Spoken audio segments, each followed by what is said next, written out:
A new definition of autism could dramatically reduce the number of people diagnosed with the disorder.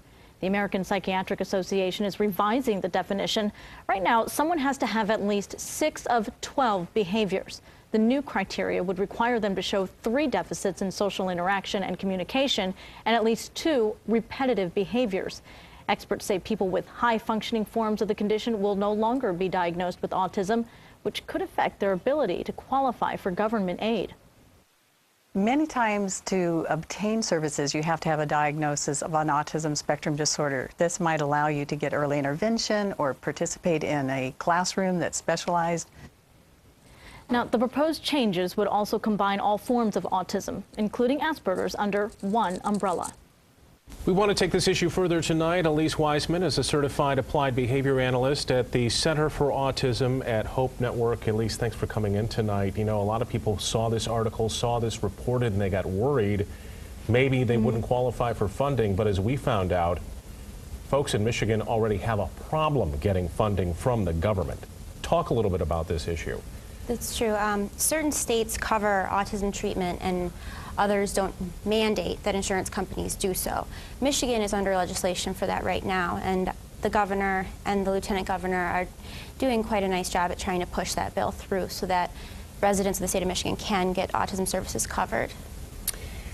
One of the challenges here is the Asperger's community under this new umbrella, support, cultural identity.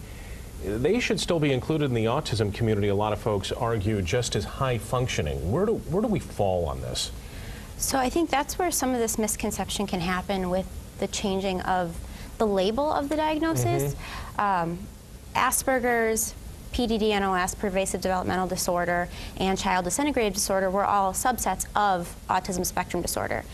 Now in the DSM-5, they're going to all be combined to be one larger subset of autism spectrum disorders without the labels of Asperger's. Is that the easiest way to explain what's happening here? Kind of a relabeling of everything, kind of a reset?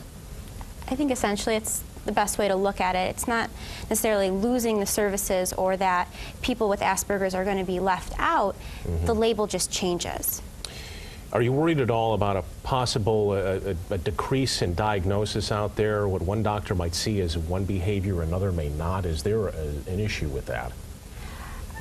I think because the way that autism is diagnosed is through observations and interviews, as opposed to, you know, a blood sample or a hard and fast medical measure, that there's always some room for variation. I don't think that is necessarily changed from the DSM-4 to the DSM-5 definition change. Variation seems to be built into the diagnosis across the medical spectrum.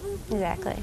All right. And early treatment is critical for anyone that falls with this diagnosis to get them help as soon as possible.